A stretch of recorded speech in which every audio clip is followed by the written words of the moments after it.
মানুষ আয়নার সামনে দাঁড়ালে সে নিজের চেহারা দেখতে পায়, কিন্তু মানুষ গুরুর সামনে দাঁড়ালে সে নিজের অন্তরটা দেখতে পায়।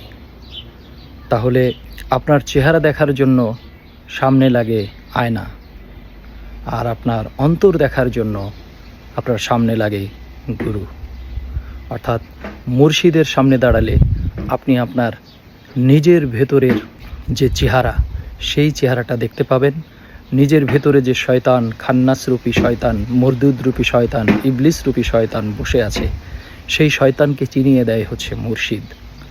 আর সেই শয়তানকে চিনতে পারলেই তাকে খেদানোর উপায় বের করা যায়। সুতরাং চেহারা দেখার আয়না আর অন্তর দেখার আয়না এক নয়। আমরা চেহারা দেখে চেহারা সাজাই এবং চেহারার সৌন্দর্য তৈরি করি, শরীরের ময়লা আবর্জনা দূর করি, পোশাকের ময়লা আবর্জনা দূর করি, কিন্তু অন্তরের ময়লা দূর করতে পারি না।